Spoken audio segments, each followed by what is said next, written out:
ও আসি sir. Record করতে হবে, আপনার এখানে রেকর্ড করবেন।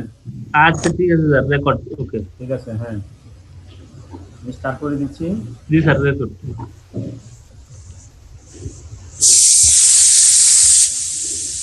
আর কার যে বাসে প্রেসার কুকার রান্না করতেছে স্যার, প্রেসার কুকারে। হ্যাঁ, কার বাসে এগুলো? ওই আমি মাঝে আবার মাঝে স্যার, মাঝে মাঝে। সবাইকে সবাইকে ইয়ে দিয়ে আসছি, যে আনমিউটের অপশন দেওয়া আছে, এই জন্য এই আওয়াজ শোনা যাচ্ছে আর কি, জোর বন্ধ হয়ে যাবে। মিউট করে দিলে তো হয়। সবাই আপনারা যারা কথা বলবেন তারা শুধুমাত্র আনমিউট করবেন, অন্যরা মিউট করে রাখেন।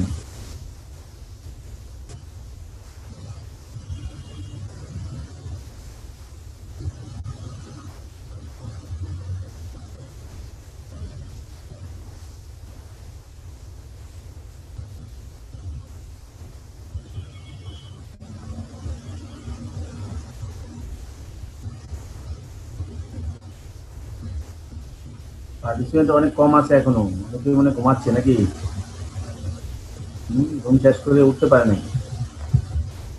9টা 10টা পর্যন্ত, 10:30 পর্যন্ত ক্লাস, হ্যাঁ তারপরে আবার পড়াশোনা, একেবারে ঘুমিয়ে গেছে।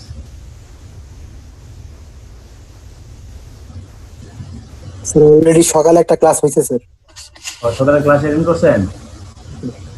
9:30 তে। যারা অ্যাটেন্ড করছেন তারা এখানে আছেন আর কি, যারা অ্যাটেন্ড করেন না তারা তো মানে ঘুমাচ্ছেন এখনো না হয়তো ঢুকতে পারেনি। বা রেস্ট নিচ্ছে। সবার তো ছিল না। সকালে কোন ক্লাস ছিল? Sir math sir, business math. Business math না? অন্যান্য ক্লাসের কি অবস্থা? বিজনেস ম্যাথের মানে আর কয়টা ক্লাস বাকি আছে? স্যার সবারই স্যার এরকম 4টা-5টা করে বাকি আছে স্যার। 4টা 5টা না? আমার হচ্ছে তো অনেক, আমার তো টোটাল 8টা ক্লাস, 9টা ক্লাস, আজকে শহর 9টা। এখানে আমরা আশা করি শেষ করে ফেলতে পারবো, এই সপ্তাহ শেষ হলে আমি অন্যদের সমান হয়ে যাবো। কিন্তু আপনাদের জন্য একটু লোড বেশি হয়ে গেছে, ঠিক আছে? যারা ভাষা প্রস্তুতি যদি ক্লাসের পরে কেউ যদি প্রস্তুতি চিন্তা করে থাকেন তাদের জন্য একটু লোড হবে। আর যারা আগে থেকেই যা প্রস্তুতি, যেমন আমাকে আপনাদের যে ক্যাপ্টেন, উনি অনেক আগে থেকেই, অর্থাৎ রোজার মাসে উনি আমাকে বলছে, বলে টলে আমার কাছ থেকে শীত সব নিয়ে নিছে, যে ফেসবুক গ্রুপে স্যার আপলোড করে দিব, তা আমাদের পরীক্ষা হলে ওই রোজার আগে আমরা যেন পড়তে পারি। ও নিয়ে নিচ্ছে, তো যারা ওখান থেকে নিচ্ছেন তারা অবশ্যই জেনে নিতে পেরেছে।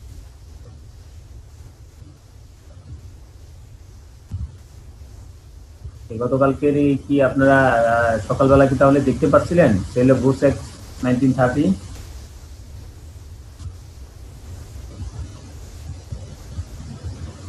রেসপন্স করেন। আপনারা কি সেল অফ গুডস অ্যাক্ট 1930 এটা কি আমি ফেসবুক যে আপলোড করছে, সে আপলোড থেকে কপি নিয়ে অথবা আগে থেকে কপি থাকাকালীন আপনারা কি ওটা দেখছেন কিনা?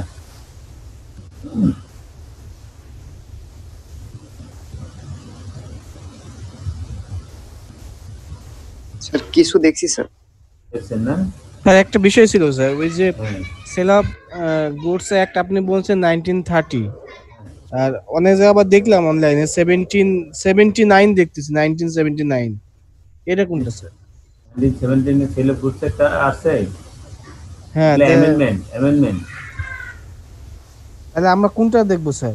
দেখবেন তো লেটেস্টে, অবশ্যই দেখবেন লেটেস্টটা। ওই অ্যামেন্ডমেন্ট যখন থাকবে তখন তো আগেরটার উপর ভিত্তি করেই থাকবে। হ্যাঁ, মূলটা হচ্ছে 1930, এরপর অ্যামেন্ডমেন্ট যদি থাকে সেটা তো অ্যামেন্ডমেন্ট অবশ্যই আপনি গ্রহণ করবেন। আর একটা supply of goods and services act 1982, এটা কোনটা স্যার? আরেক এক সাপ্লাই গুডস সাপ্লাইয়ের ক্ষেত্রে যেটা হয় সেটা সেই এক আলাদা। একটা তো অনেক এক আছে, আপনি সব একটা আমরা পারবো না। আমরা তাহলে কোনটা দেখবো sir? Sale of goods act, sale of goods act sale of goods act 1930, তার পরবর্তীতে অ্যামেন্ডমেন্ট থাকলে অ্যামেন্ডমেন্টটা দেখবো। Okay sir. হ্যাঁ, আমার কাছেও অ্যাভেলেবেল যেটা ছিল, আমি নেটে যেটা পাইছিলাম তখন ওইটাই নিছি। এরপরে যদি অ্যামেন্ডমেন্ট থাকে আসে তাহলে অবশ্যই আমরা অ্যামেন্ডমেন্ট দেখবো। আচ্ছা ঠিক আছে। আপনি একজন বলেন বায়ার বলতে কি বুঝি আমরা? Sir a person who buys product or services. Who buy products or services. আমরা সেল অফ গুডস অ্যাক্ট অনুযায়ী কিন্তু তা বলে না যে বাই করবে শুধু তাই সেই যে আপনার বায়ার হবে তা না। buyer means a person who buys or agree to buy goods. ঠিক আছে, আপনার একেবারে অরিজিনাল আপনার হচ্ছে এটা যে লাইনটা বলছি সেই লাইনটা আমরা বলবো buyer means a person who buys or agrees to buy good. জি স্যার। বাই করতে চাচ্ছে অথবা বাই করতে এগ্রি হয়েছে সেই বায়ার। দেন ডেফিনিশন আসছে ডেলিভারিটা ডেফিনিশন দিতে পারেন। ডেলিভারি বলতে কি বুঝি, অন্য একজন বলেন। Sir, delivery means voluntary transfer of possession from one person to another. হ্যাঁ ঠিক আছে, ভলান্টারি ট্রান্সফার অফ পজিশন। আমরা অন্য কিছু না বুঝি, অন্তত এই লাইনটা যেন থাকে, transfer of position from one person to another. এক পার্সনের কাছ থেকে অন্য পার্সনের কাছে থেকে ট্রান্সফার হয় তখন তাকে আমরা বলবো ডেলিভারি। স্যার ভলান্টারি কেন বললো স্যার? ভলান্টারি বলতে মানে স্বেচ্ছায় আর কি সেভাবে ট্রান্সফার করতে হবে। আপনি জোর করে আপনি তাকে এই যে আপনি দিতেই হবে আমাকে এখান থেকে এখানে, আমার মানে জোর করে নিয়ে নেওয়া, সেটা আপনার ভলান্টারি হয় না। এখানে আসলে ভলান্টারি হতে হবে না। দেন আমরা বলছি যে sale and agreement to sale বলতে কি বুঝি?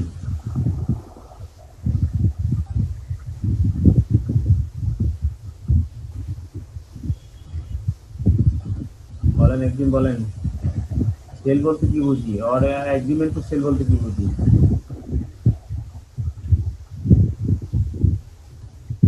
So a contract is a contract whereby the seller transfers or agrees to transfer the property to the buyer for a price.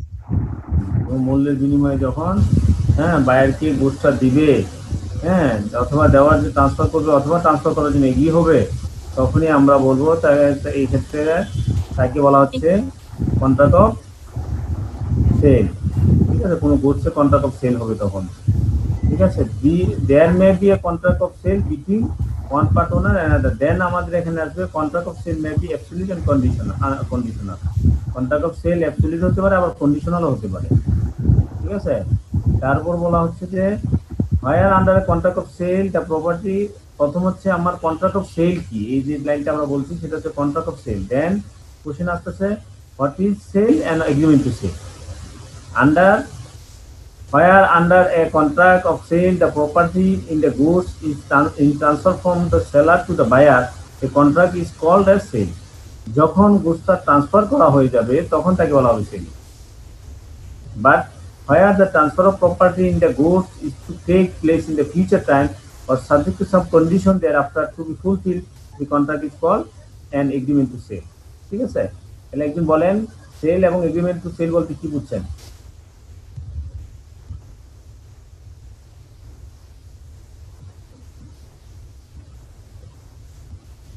So the property of goods transferred from seller to the buyer, the contract is called sale, but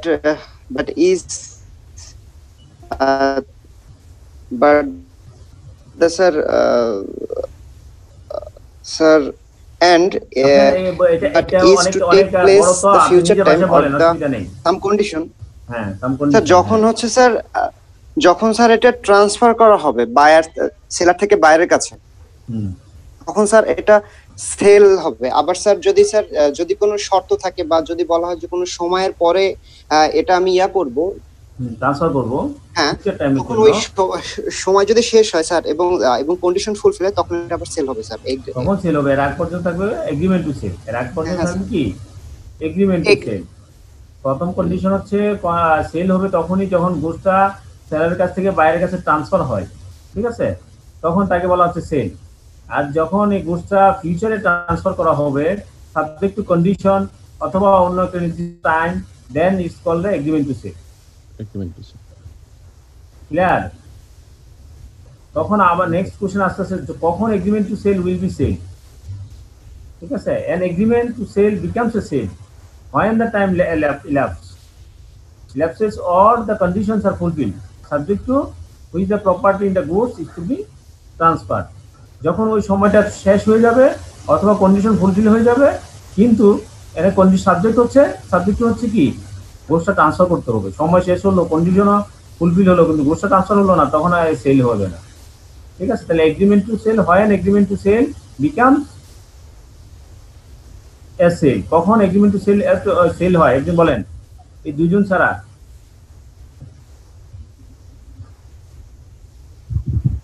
when an agreement to sell becomes a sale sir agreement fulfil হওয়ার পরে sir সেক্ষেত্রে sell হবে এটা agreement fulfil হওয়ার পরে সময় শেষ হলে আর বাকি যে শর্তগুলো আছে শর্তগুলো শেষ হলে তারপরে টাইমের জন্য হয় তাহলে ওই সময়টা যদি ল্যাপস হয়ে যায় হ্যাঁ অথবা যে কন্ডিশন ছিল কন্ডিশন যদি ফুলফিল হয়ে যায় তখন এগ্রিমেন্ট টু সেল হবে কিন্তু সাবজেক্ট টু আছে একটা সাবজেক্ট টু হচ্ছে কি গুডস টু বি ট্রান্সফার গুডসটা অবশ্যই কি হতে হবে ট্রান্সফার হতে হবে then agreement to sale become asset clear sir এই ক্ষেত্রে যে কিস্তিতে যে প্রোডাক্টগুলো কিনা হয় এগুলা কি এটার উদাহরণ হতে পারে কিস্তিতে হলে তখন পার্ট ডেলিভারি পার্ট সেল কিস্তিতে তো আপনার কিস্তি তো হচ্ছে আপনার পেমেন্টের ক্ষেত্রে কিন্তু আপনি গুডস যখন ফুল ট্রান্সফার হয় তখনই সেল বুঝতে পারছি স্যার লাইক আমরা অনলাইন থেকে যে প্রোডাক্ট কিনি এটাও তো স্যার এই অন্তর্ভুক্ত হতে পারে তাই না স্যার এগ্রিমেন্ট টু সেল প্রথমে আমরা যখন প্রোডাক্টটা পাই নাই তখন হচ্ছে এগ্রিমেন্ট টু সেল যখন প্রোডাক্টটা ডেলিভারি হবে তখন হবে sale contract of sale how made contract of sale কিভাবে তৈরি হয় ঠিক আছে আমরা যে একটু বললাম contract sale contract of sale বলতেছি contract of sale how made a contract of sale is made by an offer to buy or sell goods for a price and the acceptance of such offer কেউ যদি কোনো by অথবা sell করার জন্য যদি কোনো offer দেয় এবং সেই অফারটা যদি অ্যাকসেপ্ট করে তখনই কন্ট্রাক্ট অফ সেল হয় A contract may provide for the immediate delivery of the goods or immediate payment of the price or both or for the delivery or payment by installment ঠিক আছে or that the delivery or payment or both shall be postponed ঠিক আছে then second point হচ্ছে subject to the provisions of any law for the time being in force a contract of sale may be made in writing or by word or of mouth or partly in writing or partly by word of mouth or may be implied from the conduct of the party ঠিক আছে এখানে contract of sell কখন তৈরি হবে যখন একজন offer দিবে এবং এটা যখন অ্যাকসেপ্ট করবে নিবে তখন এটাকে বলা হবে কন্ট্রাক্ট অফ সেল এবং এই ক্ষেত্রে কি হতে পারে আপনার লিখিত হবে অথবা আপনার মুখের কথাও হতে পারে ভুল মুখের কথা হতে পারে পার্টলিও হতে পারে ঠিক আছে এই হচ্ছে কন্ট্রাক্ট অফ সেল তৈরি হয় আপনাদের জন্য একটা কোশ্চেন ছিল এসেনশিয়াল ফিচার্স সেই ক্ষেত্রে আমরা কি বলবো এরকম এসেনশিয়াল ফিচার্সের ক্ষেত্রে এই ফিচার্সগুলো হচ্ছে sale and agreement to sale contract of sale how made এইভাবে আপনি যতগুলা পারেন অতগুলা মানে মেইন পয়েন্টগুলো দিবেন সব তো দিতে পারবেন না দেন হচ্ছে এক্সিস্টিং অর ফিউচার গুডস আমরা শুরু করি যে আগের ক্লাসে অবশ্যই এগুলো বলছি তারপর আমি আবার বলতেছি আপনাদেরকে আনমিউট করে দিচ্ছি মিউট করে দিচ্ছি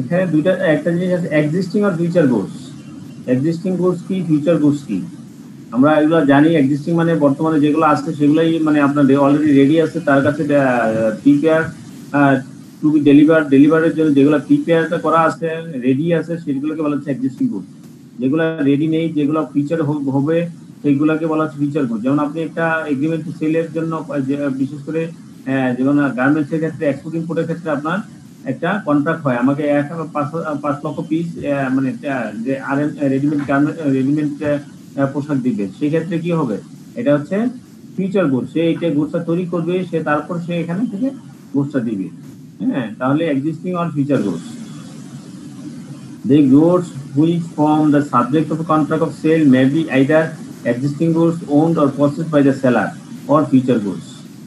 There may be a contract for the sale of goods, the acquisition of which by the seller depends upon a contingency which may or may not happen. ঠিক আছে যদি কন্টিনজেন্সির উপর থাকে যেটা করতে পারে আবার নাও করতে পারে তখন থেকে বলা হচ্ছে future goods whereby contract of sale the seller purports to effect a present sale of future goods the contract operates as an agreement to sell the goods future goods এর ক্ষেত্রে যেটা হয় সেটা হচ্ছে agreement to sell the goods দেন কিছু point আছে goods perishing before making of contract তো করার পূর্বেই যদি গুডসটা পেরিশ হয়ে যায় যেটা সেলার জানে না কিন্তু গুডস পেরিশ হয়ে গেছে, সেই ক্ষেত্রে এই কন্ট্রাক্টটাকে কি হবে, কন্ট্রাক্টের ক্ষেত্রে ধরনটা কি হবে, কন্ট্রাক্টটা সেক্ষেত্রে ভয়েড হয়ে যাবে। But there is a contract for the sale of the specific goods, the contract is void if the goods without the knowledge of the seller have at the time when the contract was made perished or becomes damaged as to longer to answer to their description in the contract। ঠিক আছে, সেক্ষেত্রে এটাকে void হয়ে যাবে। আবার আরেকটা হতে পারে গুড পেরিশিং বিফোর সেল, বিক্রির পূর্বেই এটা পেরিশ হয়ে গেছে কিন্তু but after agreement to sale, যখন এগ্রিমেন্ট করছে তখন কিন্তু মানে এগ্রিমেন্টের টু সেলের পরে পেরিশ হয়েছে কিন্তু সেলের পূর্বে পেরিশ হয়ে গেছে, সেই ক্ষেত্রে কন্ডিশনটা কি? Where there is an agreement to sell specific goods and subsequently goods without any fault on part of the seller, ঠিক আছে, part of the seller or buyer perish and becomes damaged as no longer to answer to their description in the agreement before the risk passes to the buyer, the agreement is thereby avoided। ঠিক আছে, এই ক্ষেত্রে কি করা যাবে, এগ্রিমেন্টটা avoid করা যাবে। কারণ যখন আপনার কন্ট্রাক্ট করছে, এগ্রিমেন্ট করছে, তখন সেলার জানতো না যে গুডসটা, তখন পর্যন্ত গুডস পেরিশ হয় নাই, সে জানতো সে মানে এই অবস্থায় সে ভালো ছিল। পরবর্তীতে আনসার্টেন কোনো একটা ইভেন্টস ঘটছে যেটা তার কারো মানে হাত নেই, তখন যদি যে কারণে যেহেতু গুডসটা পেরিশ হয়েছে সেক্ষেত্রে এই মানে ওই যে ভয়েড হয়ে গেল না, কন্ট্রাক্টটা ভয়েড না কিন্তু আপনার এগ্রিমেন্টটা দুজনে কি করতে পারবে, বাতিল করতে পারবে। সেক্ষেত্রে কারো মানে খুব বেশি ইয়ে না, মানে গিল্টি হবে না, যে নিয়ে মানে যার জন্য সেলার এক্ষেত্রে গিল্টি হবে না। ক্লিয়ার? একটা হচ্ছে goods perishing before making of contract ক্ষেত্রে exception, goods perishing before sale but after agreement to sale. Ascertainment of price নির্ণয় করা, ঠিক আছে, the price of a contract of sale may be fixed by the contract or may be left to be mixed in manner thereby agreed or may be determined by the course of the dealing between the parties। মূল্য কিভাবে নির্ণয় করা? মূল্য সাধারণত কি থাকে, fix থাকে, অথবা দুজনের ভিতরে এগ্রির মাধ্যমে এটা ফিক্স করা হয়, অথবা কোনো তাদের কাজের মাধ্যমে সেটা পরবর্তীতে এটা নির্ণয় করা হয়।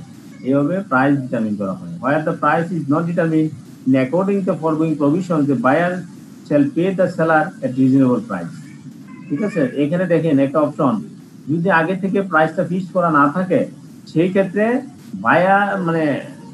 বায়ারের অপশন, বায়ার যে একটা রিজনেবল প্রাইস সেলারকে দিবে।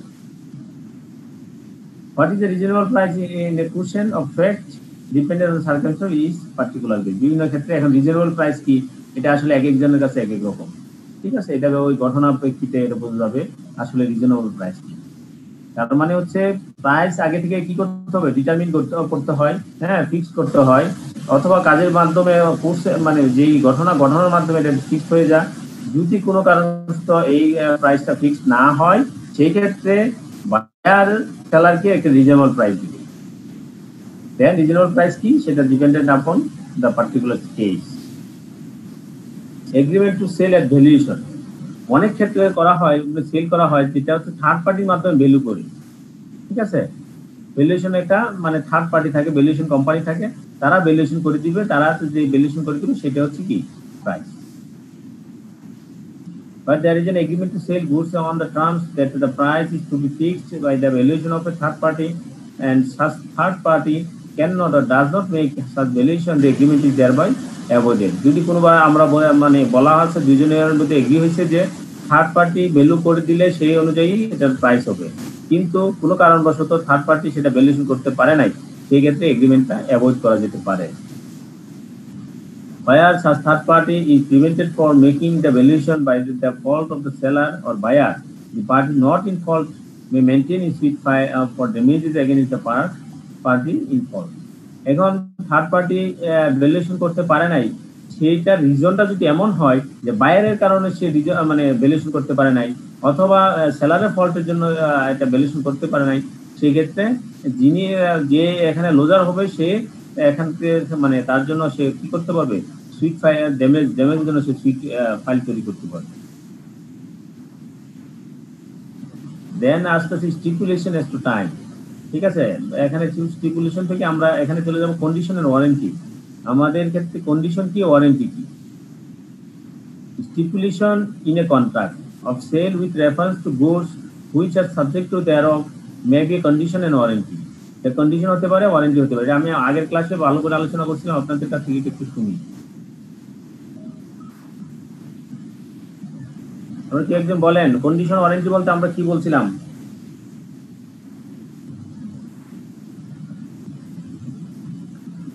What do you mean by condition and warranty?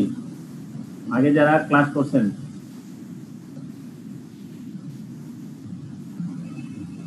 Sir, কন্ট্রাক্টের মূল ব্যাপারটাই হলো স্যার কন্ডিশন, এবং কন্ডিশনের উপর ডিপেন্ড করে যে যে ব্যবসার হয় বা মিউচুয়াল আন্ডারস্ট্যান্ডিং আসে স্যার, সেগুলো স্যার ওয়ারেন্টি। আরেকজন বলেন একটু ক্লিয়ার করে। স্যার কন্ডিশনটা হলো না সমাজে মূল উদ্দেশ্য main purpose of the contract থাকবে স্যার, হ্যাঁ কন্ডিশন।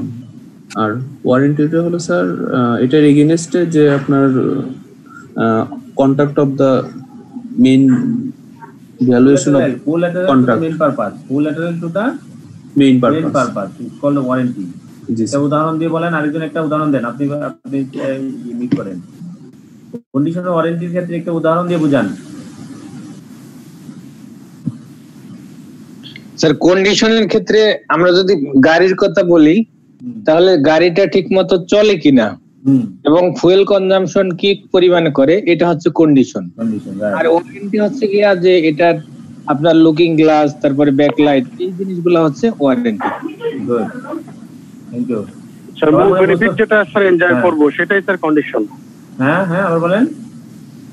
আচ্ছা, আমরা যে প্রোডাক্ট থেকে মূল যে বেনিফিটটা পাবো, মূল বেনিফিট সেটাই হলো যে উদ্দেশ্যে আমি প্রোডাক্টটা ক্রয় করতেছি, সেই উদ্দেশ্যটাই হচ্ছে কন্ডিশন।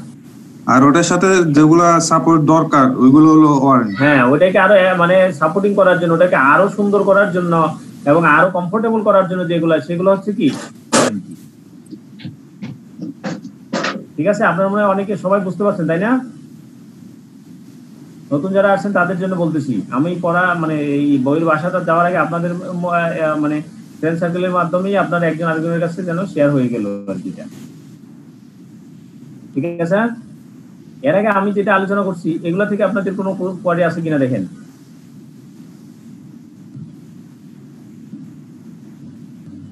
ফিউচার আর এক্সিস্টিং গুড, ফিউচার গুডস এগুলা তো মানে আপনার কনফিউশন হওয়ার কথা না, নাকি? ফিউচার গুডস কাকে বলে, এক্সিস্টিং গুডস কাকে বলে, একজন বলেন।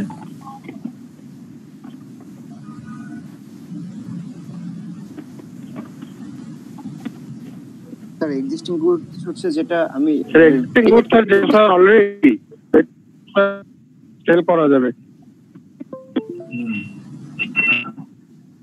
যেগুলো অলরেডি রেডি আছে, ডেলিভারি করা যাবে, সেটা হচ্ছে। আর যেটা দেব সেটা স্যার ফিউচার গুডস।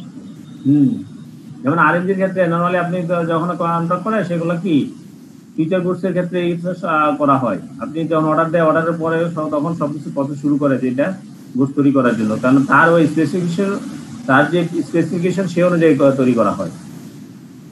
এখানে তারপর দেখেন একটা কন্ডিশন বলছে, goods perishing before making a contract, goods perishing before sale but after agreement to sale. ঠিক আছে, যেহেতু আমরা গুডস নিয়ে কথা বলতেছি, গুডস তো পেরিশেবল, অনেক পেরিশেবল আইটেম থাকতেই পারে, গুডস যে কোনো কারণে পেরিশ হতেই পারে। সেই জন্য যদি কন্ট্রাক্টের পূর্বেই পেরিশ হয় সেক্ষেত্রে এটাকে ভয়েড কন্ট্রাক্ট বলবে। আর যদি পরে ইয়ে হয় এগ্রিমেন্টের পরে কিন্তু সেলের পূর্বেই পেরিশ হলো, সেক্ষেত্রে এটাকে অ্যাভয়েড করা যাবে, এই এগ্রিমেন্টটাকে অ্যাভয়েড করা যাবে। কোনো কনফিউশন নাই তো? নাকি এখানে সেল বলতে স্যার ট্রান্সফারটাকে বোঝাচ্ছে স্যার, মানে বলতে সেল বলতে সেলের সংজ্ঞা আর কি, আপনার যখন গোশটা ডেলিভারি হবে, ডেলিভারির আগে এটা তো সেল, সেলের পূর্বে।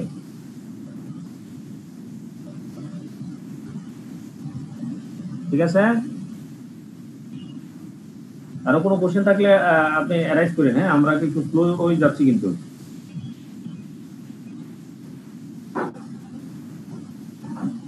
দেন বলা হচ্ছে অ্যাসার্টেনমেন্ট অফ প্রাইস। প্রাইস অ্যাসার্টেনমেন্টের ক্ষেত্রে কি বলছি আমরা, একজন বলেন।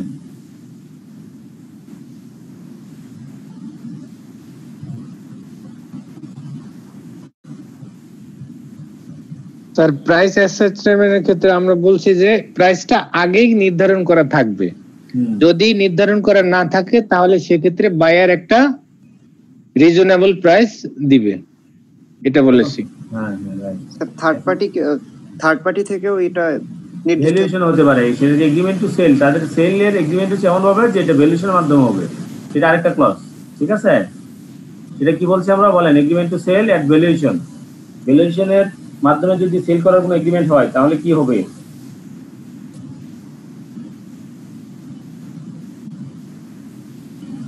বলেন, একদিন বলেন। স্যার কোন একটা থার্ড পার্টি এর ভ্যালুয়েশন করে প্রাইসটা ফিক্সড করে দিবে। হ্যাঁ, থার্ড পার্টি যদি ভ্যালুয়েশন করে তার মাধ্যমে ফিক্সড করে দিবে। থার্ড পার্টি ভ্যালুয়েশন করতে না পারে তাহলে কি হবে? এগ্রিমেন্টটা অ্যাভয়েড করা যাবে, অ্যাভয়েড করা যাবে। হ্যাঁ, এগ্রিমেন্টের সেক্ষেত্রে অ্যাভয়েড হবে।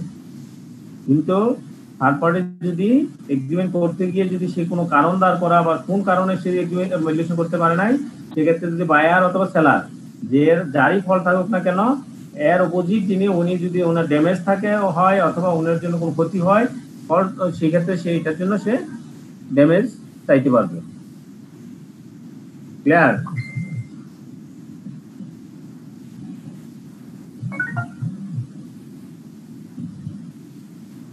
তারপর আমরা বলছি কন্ডিশনের warranty.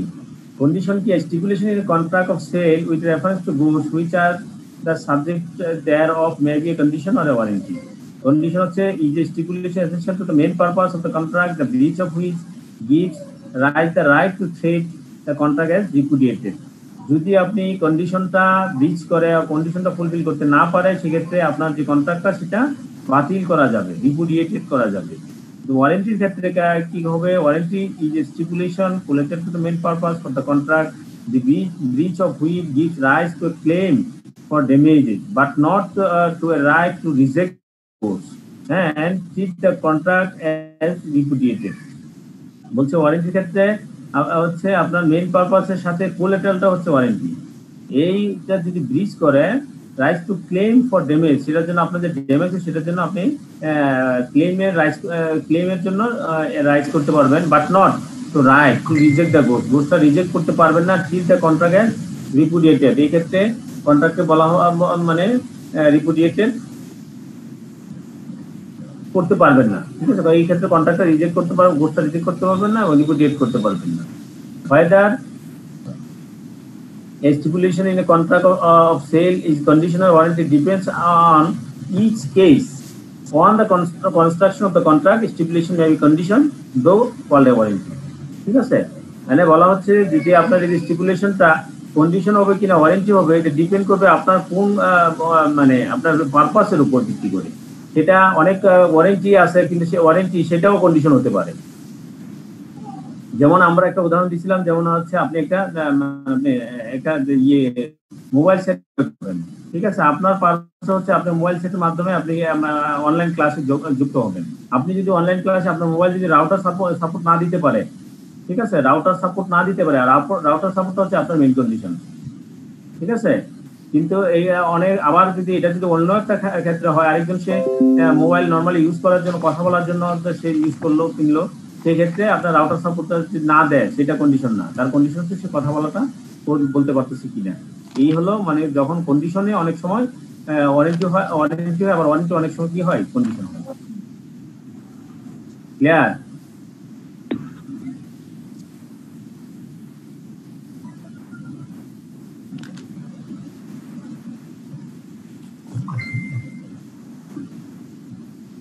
When condition to be treated as a warranty, condition তো কখন condition কখন warranty হয়ে যাবে? Where a contract of sale is subject to any condition to the fulfilled by the seller, the buyer may waive the condition or elect to treat the breach of the condition as a breach of warranty and not as a ground for relating to the contract as repudiated. When condition to be treated as warranty, কখন কন্ডিশনটাকে warranty হিসেবে treat করা যাবে? যেটা বলছি এরকম ওই উদাহরণটা আপনি দিতে পারেন। আবার এখানে কি বলছে, where a contract of sale is subject to any condition to the fulfilled by the seller, seller সেটা ফুলফিল করছে, the buyer may waive the condition, buyer সেক্ষেত্রে এই কন্ডিশনটা ওয়েভ করে দিল যে না আমার এটা খুব জরুরি দরকার নাই, or elect to treat the breach of the condition as a breach of warranty, অথবা বায়ার কি করলো, এই কন্ডিশন যদি ব্রিচ করে তাহলে সেটাকে সে বায়ার এটাকে ওয়ারেন্টি ব্রিচ হিসেবে কাউন্ট করে নিল। or not as a ground for relating the contract as repudiated, এই ক্ষেত্রে কন্ট্রাক্টটা রিপুডিয়েটেড হবে না। Where a contract of sale is not favorable and the buyer has accepted the goods or part thereof, the breach of any condition to be fulfilled by the seller can only be treated as a breach of warranty and not as the ground of rejecting goods. একই কথা আর কি, অর্থাৎ আপনার কন্ডিশনকে যখন warranty হিসেবে আপনি ইয়ে করেন, সেক্ষেত্রে আপনি এটাকে বস্তা ফেরত দিতে পারেন না।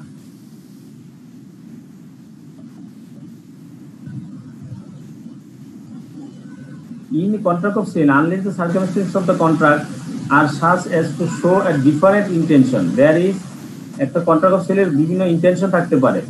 ইন্টেনশন কি, there is a implied condition, কিছু implied condition থাকে on the part of the seller, that in the case of a sale he has a right to sell the goods, and that in the case of an agreement to sell he will have a right to sell the goods at the time when the property is to pass।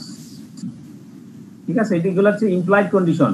আপনি যখন goods যখন sell করে, agreement to sell করে, সেক্ষেত্রে সেলারের একটু দিক দিয়ে একটা হচ্ছে সে তার রাইট হচ্ছে টু সেল দ্য গুডস, সেই গুডসটা সেল করা, and that in the case of an agreement to sale, agreement to সেলের ক্ষেত্রে সে রাইট হচ্ছে he will have a right to sale the goods at the time when the property is to pass. ঠিক আছে, যখন সময় হবে ওই সময় গুডস মানে এই প্রপার্টিতে তাকে পাস করে দিবে, ট্রান্সফার করে দিবে। এটা হচ্ছে implied condition. An implied warranty that the buyer shall have and enjoy quote position of the goods। ঠিক আছে, একটা ইমপ্লাইড ওয়ারেন্টি আছে, সেই ওয়ারেন্টিটা হচ্ছে গুডসের পজিশনটা, বায়ার পজিশনটা মানে সে বুক করবে, দখল করবে, এটা হচ্ছে ইমপ্লাইড ওয়ারেন্টি।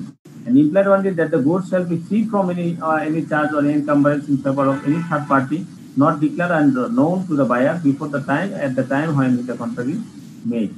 ঠিক আছে, দেন আমরা চলে যাচ্ছি সেল বাই ডিসক্রিপশন। আমরা সেল করতে পারি, সেল বিভিন্নভাবে হতে পারে, sale by description, sale by sample. হ্যাঁ, আপনার স্যাম্পলের মাধ্যমে সেল হয়, সেল বাই ডিসক্রিপশনের মাধ্যমে হতে পারে, সেল বাই ডাইরেক্টলি আপনার গুডসের মাধ্যমে হতে পারে। ডিসক্রিপশন কি, আপনারা যেমন মনে করেন আমরা এখন অনলাইনে যে পারচেস করবো, অনলাইন পারচেসটা নর্মালি কি হয়, ডিসক্রিপশনের মাধ্যমে হয়। আপনার গুডস এখানে এই অবস্থা থাকবে, এরকম থাকবে, এরকম থাকবে, এগুলা আমরা বললাম, সেই অনুযায়ী আমরা মানে পছন্দ করলাম, সেই পছন্দ অনুযায়ী আমরা অর্ডার করলাম, এগ্রিমেন্ট টু সেল হলো, তারপর সে শিপমেন্ট করলো, তার শিপমেন্টের পরে agreement to sale becomes as sale হয়ে গেল। Then sale by description, where there is a contract of for the goods for the sale of goods by description, there is an implied condition that the goods shall correspondent with the description। ঠিক আছে, এখানে একটা implied condition আছে। ঠিক আছে, একটা implied কন্ডিশনটা কি, গুডসটা আপনি যে ডেসক্রিপশন যা দিবেন তা অনুযায়ী গুডসটা হতে হবে। If the sale is by sample as well as by description, it is not sufficient that the bulk of the goods correspondent with the sample if the goods do not also correspond with the description। ঠিক আছে, তার মানে হচ্ছে তাই যেন গুডসটা হয় সে অনুযায়ী goods হতে হবে। Implied condition as to quality or fitness, একটা ইমপ্লাইড কন্ডিশন থাকে যে আপনার যে কোয়ালিটি এবং ফিটনেসটা সেটা যথাযথ হবে। ঠিক আছে, এটাই এখানে মুদ্রা কথা এগুলো লিখছি।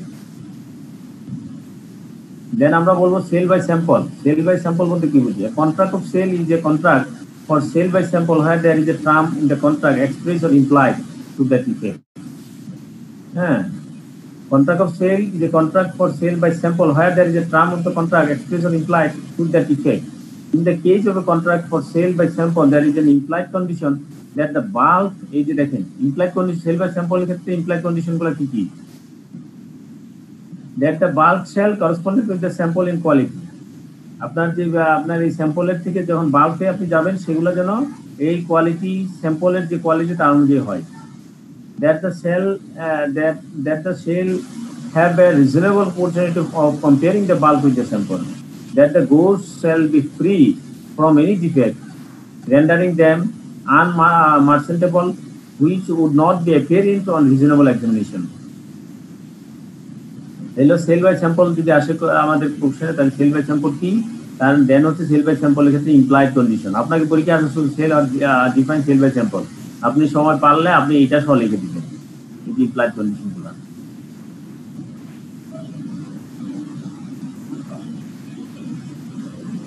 এখানে বলা আছে গুডস মাস্ট বি অ্যাসার্টেইনড, একটু আগে আমরা বলছি গুডস অবশ্যই কি করতে হবে, গ্যারান্টি হতে হবে। হ্যাঁ,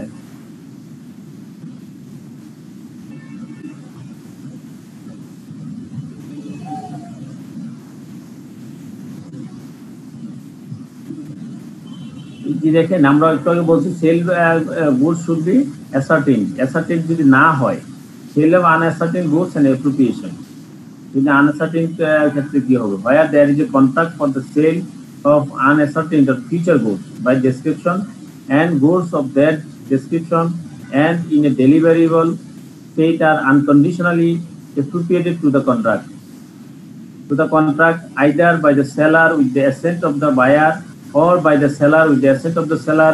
The property in the goods thereupon passes to the buyer. Such assent may be expressed or implied and may be given either before or after the appropriation is made.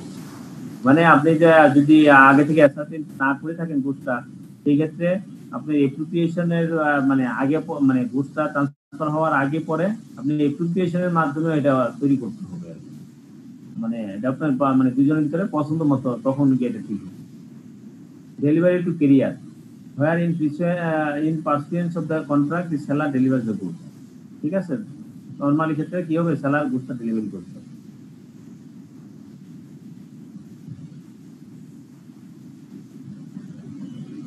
Goods sale on approval or on sale or return. When goods are delivered to the buyer on approval or on sale or return or other similar terms, the property therein passes to the buyer। ঠিক আছে, goods আপনার কি করতে পারে, এই terms গুলো থাকতে পারে, অ্যাপ্রুভালের উপর ভিত্তি করে আপনি সেল হবে, তাকে রিটার্ন সে দিতে পারবে, অথবা অন্য কোনো এরকম সিমিলার টার্মস হয়, সেক্ষেত্রে কি হয়, when the signifies his approval or acceptance to the seller who does not other act interrupting the transaction। আপনারা দেখে নেবেন এগুলো।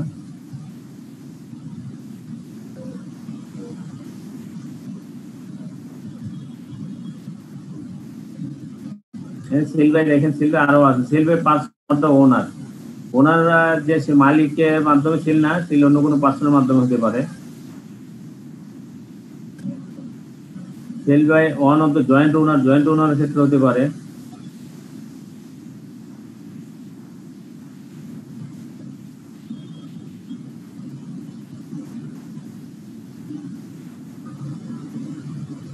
দেন আমরা বলছি পারফরমেন্স অফ দ্য কন্ট্রাক্ট, কন্ট্রাক্টের পারফরমেন্সটা বলতে কি বুঝি আমরা, duty of seller and buyer. It is the duty of the seller to deliver the goods and of the buyer to accept and pay for them in accordance with the terms of the contract for sale। ঠিক আছে, আপনার performance of the contract তখনই হবে যখন প্রথম এখানে একটা duty হচ্ছে বায়ার এন্ড সেলারের। বায়ার এন্ড সেলারের ডিউটি কি,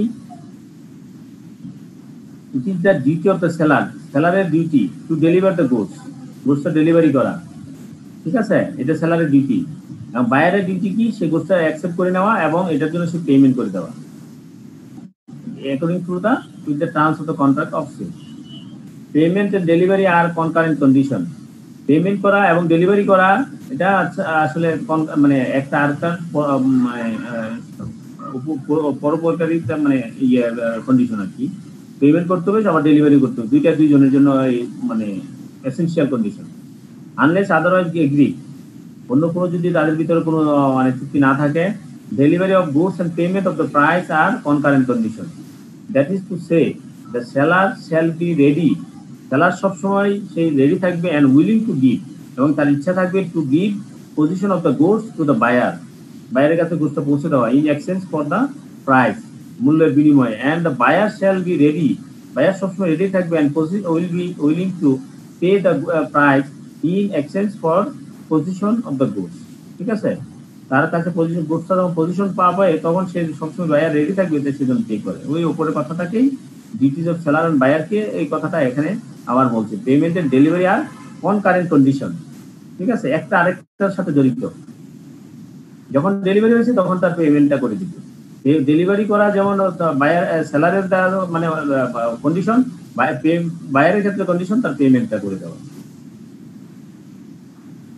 দেন হচ্ছে ডেলিভারি বলতে কি বুঝি, delivery of goods sold may be made by, এটা ডেলিভারি কিন্তু আমরা আগে একবার বলছি, delivery of goods sold may be made by doing anything which the part which agreed shall be treated as delivery, or which shall the effect of putting the goods in the possession of the buyer or of any person authorized to hold them on his behalf. Effects of third party. A delivery of goods, delivery of part of goods in progress of the delivery of the whole has the same effect for the purpose of passing the property in such goods as a delivery of the whole, or but a delivery of the part of the goods with an intention of severing it from the whole does not operate as a delivery of the remainder. ঠিক আছে, মানে অর্থাৎ বলছে যে মানে part ডেলিভারির ক্ষেত্রে কি ইফেক্ট হয়। পার্ট ডেলিভারি হচ্ছে যতটুকু আপনি ডেলিভারি করছেন সেটার জন্য একটা হোল অন্য যে বাকিটা যে ডেলিভারি করবে সেটা যে যিনি পার্ট ডেলিভারি করতেছেন সেটার জন্য সেটাই নয়, এরকম একটা ইয়ে আর কি।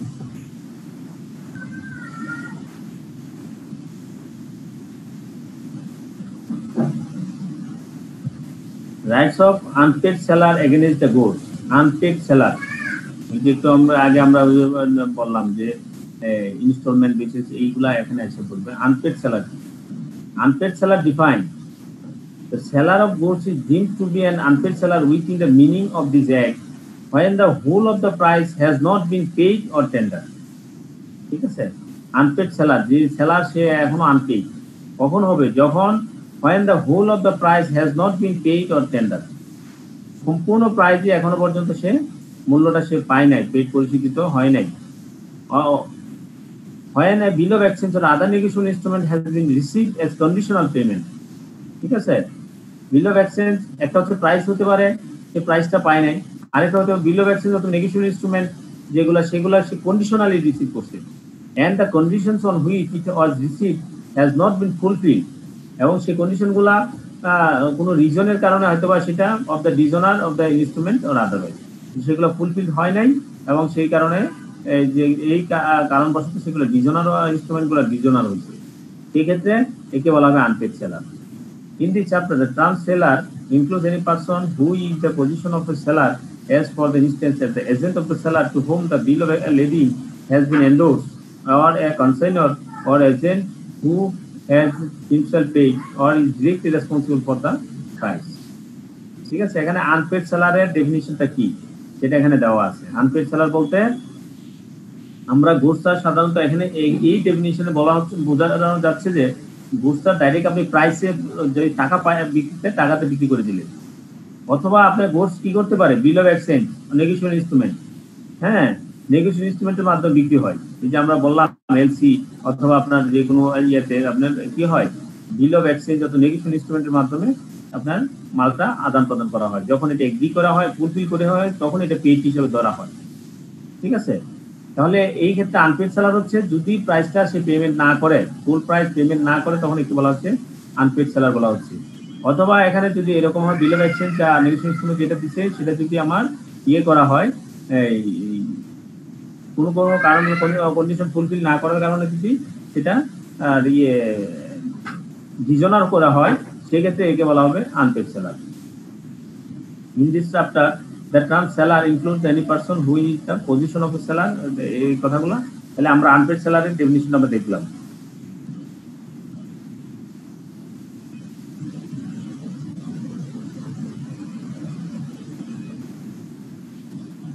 এখানে দেখেন আবার নেক্সট আবার বলছে আনপেড সেলারের রাইট কি, সেলার্স লিন কি, সেলার্স লিন হচ্ছে ইয়ে কি, অনেকগুলো আছে। পার্ট ডেলিভারির ক্ষেত্রে কি হবে, টার্মিনেশন অফ লিন, আমরা সবগুলো অবশ্য করতে পারবো না।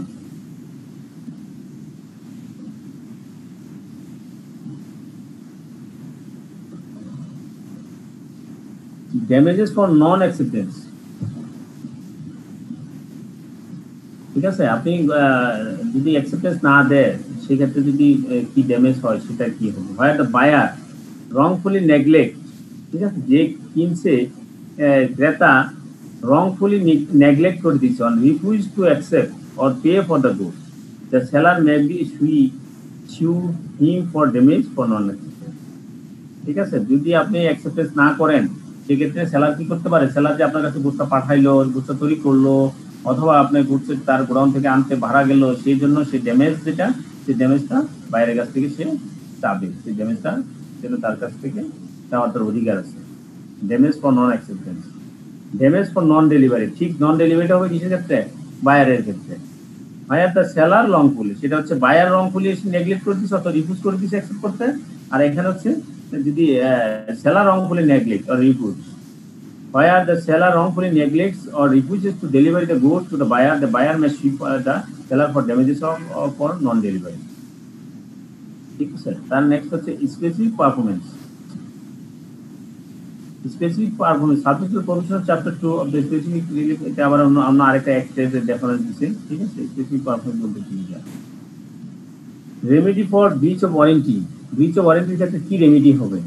Where there is a breach of warranty by the seller or where the buyer elects or is compelled to treat any breach of condition or the part of the seller breach of warranty, the buyer is not by reason only of such breach of warranty entitled to reject the goods, but he may set up the against the seller. এটা আমরা আগে পড়ছি warranty ক্ষেত্রে ব্রিচ হলে কি হয়। সেক্ষেত্রে set up against the seller the breach warranty is diminution or extinction of the price.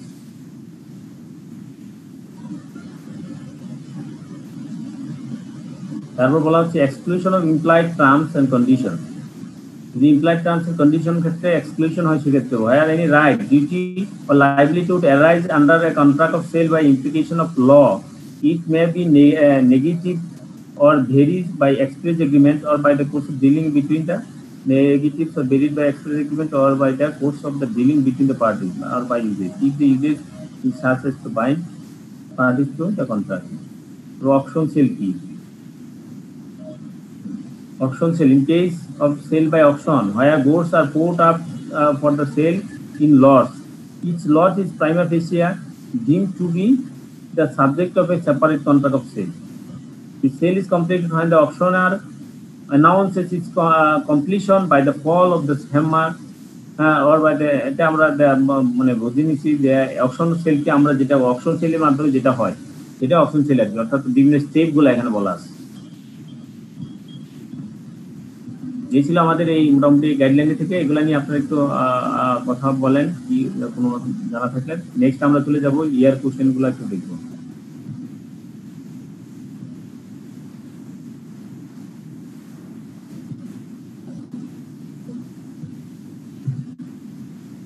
আমরা এখন যা পড়লাম এর ভিতরে আপনাদের কোনো কোশ্চেন থাকলে পারস্পরিক আলোচনা করেন।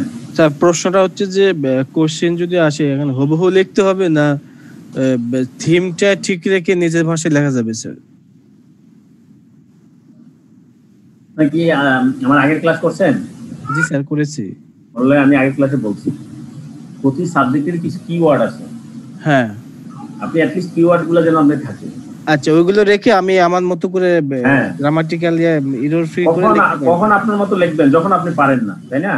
জি, আপনি যখন এটা মুখস্থ করতে পারেন না, মুখস্থ করে নাই, তখন আপনি আপনার মতো লিখবেন।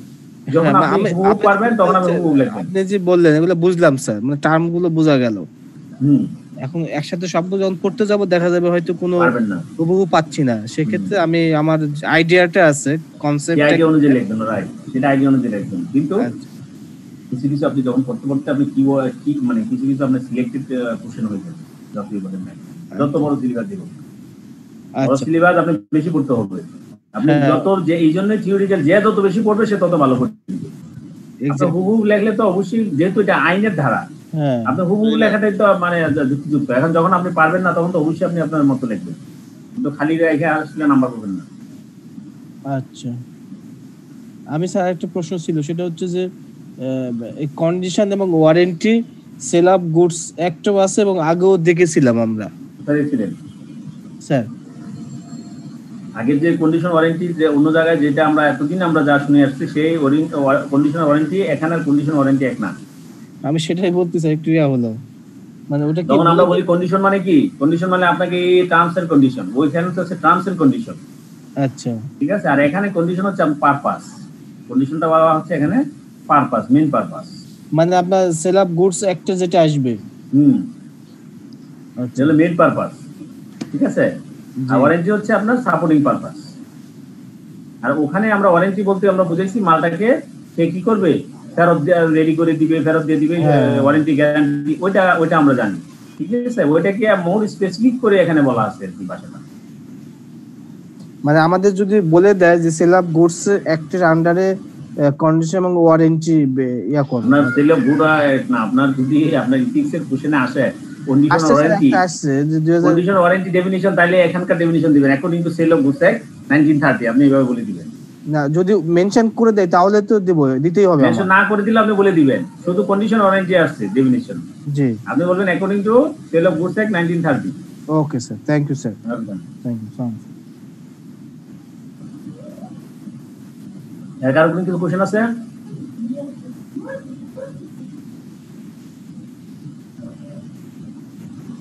আপনার কি কথা কি মানে ক্লিয়ারলি বোঝা যাচ্ছে তো নাকি? কথা বোঝা যাচ্ছে। আচ্ছা স্যার ক্লিয়ার আছে সবকিছু। যে বলেন তো damage for non acceptance for non delivery ক্ষেত্রে কি হবে?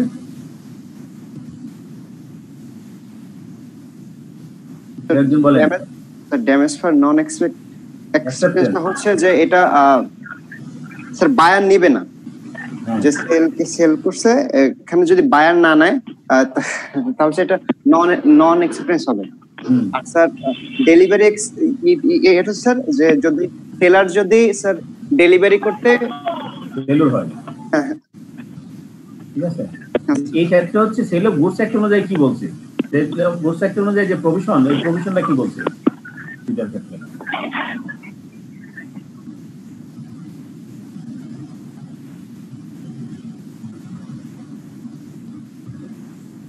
কারণ আমি আশা করি যে আমার কথাগুলো যদি শুনেন তাহলে মানে জিনিসগুলা মানে আপনার কি কেস মানে নিজেরা ধরতে পারেন কিনা, জিনিসগুলোর জন্য কিন্তু আরো ফিডব্যাক দেন। আমি বলে গেলাম আপনারা শুনলেন, পরে কিছু মনে থাকলো না, তাহলে চলবে না। কেউ একজন বলতে পারবেন কি বলছিলাম? আমরা বুঝছি, ঠিক আছে স্যার। ওই আগে যেটা বললেন স্যার যে পেরিশেবল গুডস এর ক্ষেত্রে স্যার ডিট করার আগে যদি গুডস এর ক্ষেত্রে না, আপনি শুনেন, এটা আমি বলছি যে damage for non acceptance and damage for non delivery, এই ক্ষেত্রে আপনার সেল অফ গুডস অ্যাক্টের পজিশনটা কি? স্যার নন অ্যাকসেপ্টেন্স এর ক্ষেত্রে সেলার বায়ারের এগেইনস্টে আর কি মানে ড্যামেজের জন্য ক্লেম করতে পারে, ড্যামেজের জন্য ক্লেম সুইট ফর ড্যামেজ, এটা হচ্ছে মূল কন্ডিশন, মূল প্রভিশনটা আগে, ঠিক আছে। আর নন ডেলিভারি ক্ষেত্রে, নন ডেলিভারির ক্ষেত্রে বায়ার আর কি সু করতে পারে, হ্যাঁ বায়ার সু করতে পারবে, রাইট, এটা জানতে চাচ্ছিলাম। Thank you.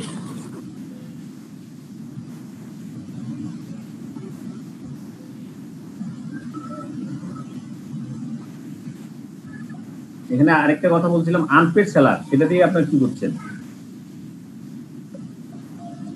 একজন বলেন।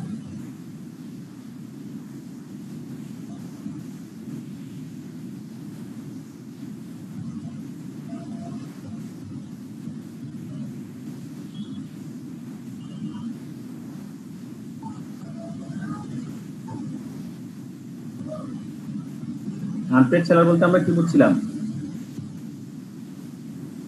স্যার যদি সম্পূর্ণ মূল্য পরিশোধ না করে বা যদি অল্প কিছু করে এবং এক্সচেঞ্জের ক্ষেত্রে যদি কোনো ইয়া হয় স্যার, এটা স্যার ডিস্ট্রিবিউশন ইনস্ট্রুমেন্টের মাধ্যমে যদি নেওয়া হয়। আরেকজন বলেন তাহলে। আনপেড সেলার হচ্ছে যেখানে মানে পুরো প্রাইসটা পে করা হয়নি। আর একটা হচ্ছে যদি কোনো বিল অফ এক্সচেঞ্জ বা নেগোশিয়েবল ইনস্ট্রুমেন্ট যদি কোনো মানে কন্ডিশন রাখা হয় মানে পেমেন্ট হিসেবে, ওটা যদি ডিসঅনার হয়ে যায়, সেই কন্ডিশনটা ফুলফিল করে নাই, যেহেতু করে নাই, এবং এই কারণে যদি ডিসঅনার হয়ে থাকে তখন একে এখন আনপেড সেলার। আনপেড সেলার মানে হচ্ছে বলছে আসলে দামটা মূল্যটা পরিশোধিত হয় না, সেটা হচ্ছে আনপেড সেলার।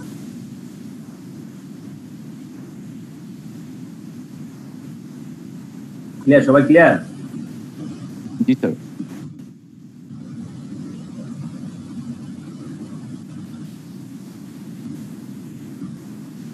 বায়ার এবং সেলারের ডিউটি কি মেইনলি আসলে পারফরম্যান্স অফ কন্ট্রাক্টের ক্ষেত্রে অথবা সেল অফ গুডস এর ক্ষেত্রে আমরা যেটা যদি বলি যে কন্ট্রাক্টটা পারফরম্যান্স এর জন্য দুজনের তো মানে কিছু দায়িত্ব থাকে, সেই ডিউটিটা কি সেলার এবং বায়ার?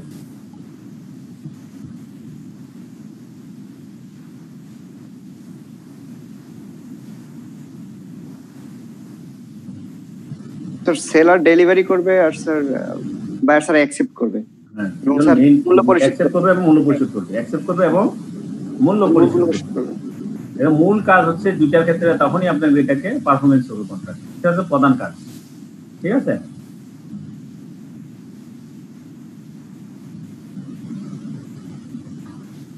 হ্যাঁ কোনো কোশ্চেন থাকলে বলতে পারেন। হ্যান্ড রেজ করছেন, হ্যাঁ কোশ্চেন থাকলে বলতে পারেন, নাকি হ্যান্ড রেজ এমনি করার জন্য করছেন মূলটা?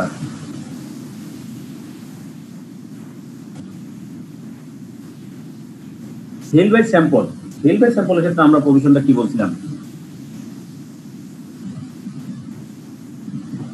বলেন স্যার স্যাম্পল যেরকম স্যাম্পল দিবে অন্যান্য বাল্কের প্রোডাক্টগুলো ওরকম হতে হবে এবং তার কন্ডিশন একই রকম থাকবে স্যার, কোনো চেঞ্জ হবে না। আর স্যার কোনো মানে কোনো ডিফেক্ট থাকতে পারবে না এগুলি স্যার।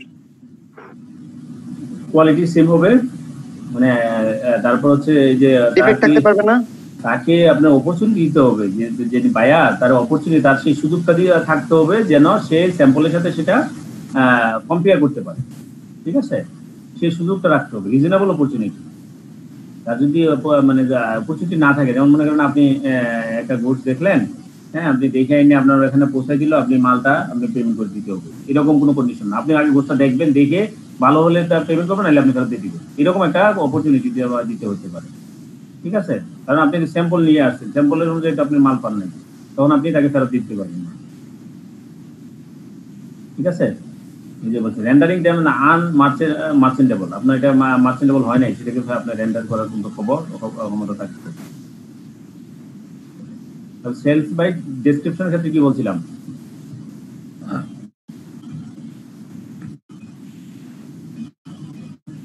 সেলস বাই ডেসক্রিপশন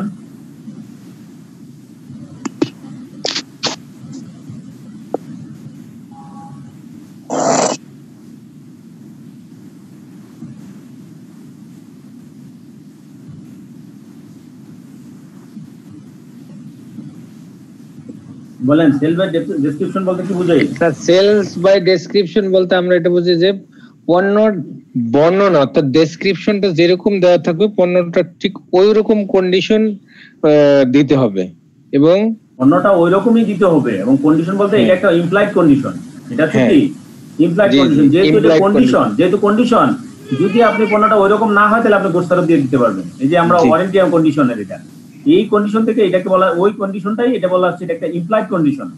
ঠিক আছে, রিটেন না, কিন্তু ইমপ্লাইড কন্ডিশন, আপনার গোস্টটা যেভাবে যেরকম দেখছে সেই রকমই গোস্টটা হতে হবে, এটা একটা ইমপ্লাইড কন্ডিশন। দ্যাট মিন্স আপনি যদি গোস্ট সেরকম না হয় তাহলে আপনি গোস্ত ফেরত দিয়ে দিতে পারবেন। জি,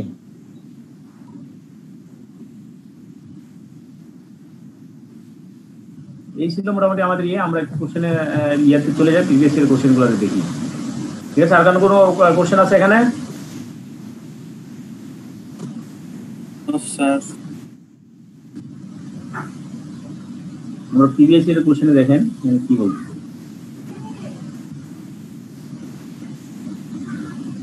আমরা এগুলো আগে দেখছি, আমরা ফার্স্ট দেখছি, তারপর আবার এখানে আলোচনা করছি। ঠিক আছে, কেস স্টাডি দেখা যাচ্ছে, সবাই দেখতেছেন? স্যার স্যার দেখা যাচ্ছে, দেখা যাচ্ছে স্যার।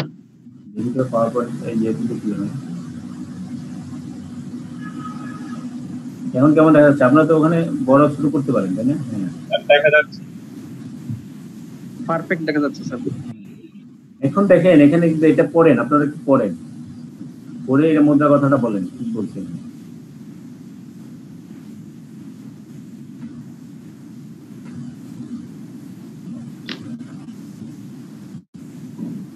আমি আগে যারা ক্লাস করছেন তারা কিন্তু এটা মানে রিপিট হচ্ছে তাদের জন্য।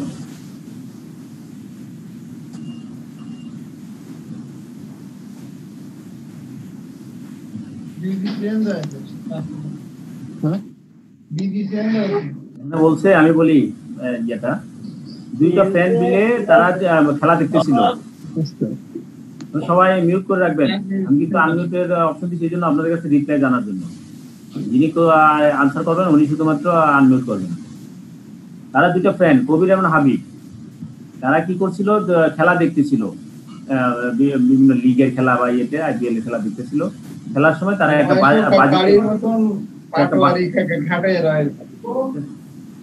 বাজি লাগলো। আপনারা আনলোড করে রাখেন স্যার, আপনি করে দেন স্যার। 900 গাড়ির লাইনই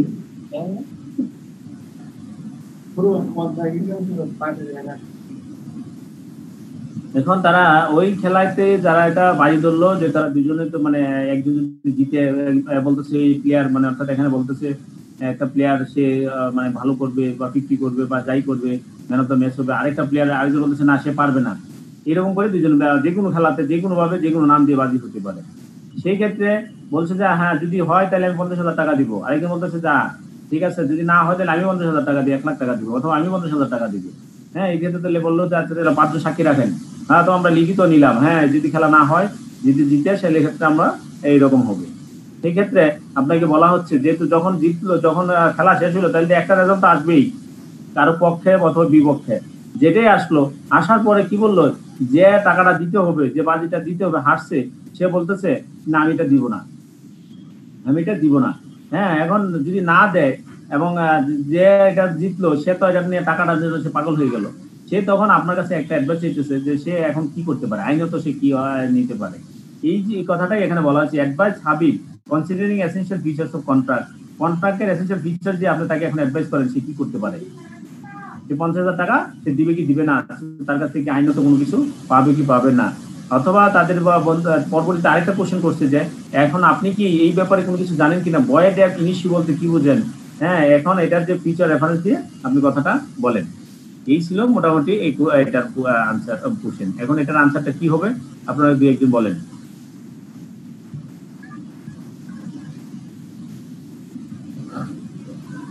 তাহলে কি হবে এরকম যদি খেলা নিয়ে বাজি হয় কি হবে? এই ক্ষেত্রে করেছিলেন একদিন স্যার, এই ক্ষেত্রে হচ্ছে যে এটা মানে এটাই জুয়ার মতো হয়ে গেছে, সেজন্য এটা লিগ্যাল না।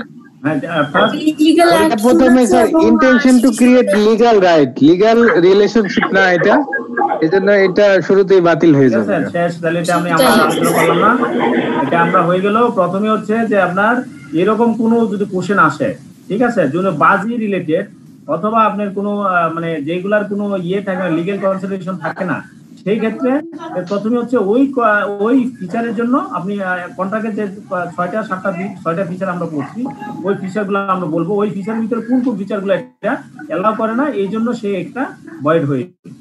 দেন সেকেন্ড কোশ্চেন হচ্ছে ভয়েড অ্যাব ইনিশিউ কি? ভয়েড অ্যাব ইনিশিউ হচ্ছে যেটা শুরুতেই যেই কারণে শুরুতেই এটা মানে আপনার বাতিল করা যায়, বাতিল হয়ে যায়, সেটা ইনিশিয়ালি বাতিল, সেটাকে বলতে ভয়েড অ্যাব ইনিশিউ। ঠিক আছে, এই ছিল এরকম কেস যদি আসে পরীক্ষায়, আর আসলে সাধারণত এরকম আসবে নামটা ঘুরাবে অথবা অন্য কোনো খেলা হবে অথবা অন্য কোনো মানে প্রোগ্রাম হবে, এই নিয়ে কথা হইতে পারে। ঠিক আছে, এই হলো ফার্স্ট কোশ্চেন গুলো।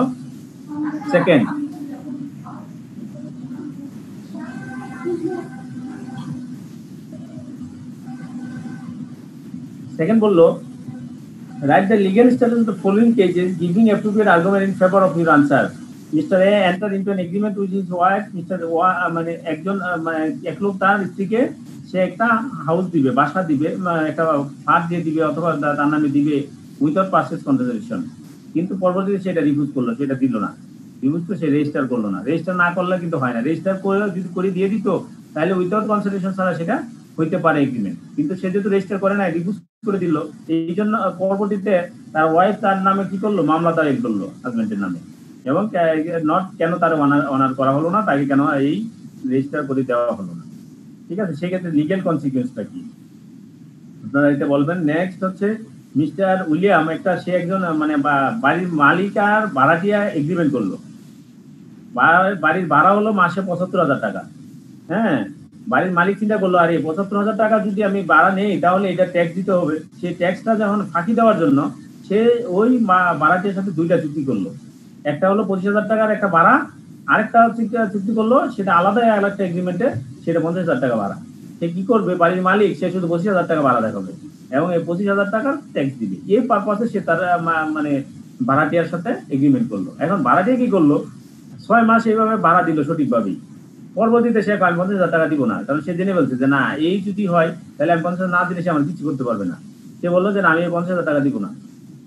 হ্যাঁ, এখন মিস্টার উইলিয়াম কি করলো, মানে বাড়ির মালিক সেটার জন্য রিকভারির জন্য সে মামলা দায়ের করলো। এই ক্ষেত্রে লিগ্যাল কনসিকুয়েন্সটা কি, এটা আপনারা একটু ডিসকাশন আবার করেন। এটা রিপিট হচ্ছে, হ্যাঁ, আমি তারপর আবার বলতেছি।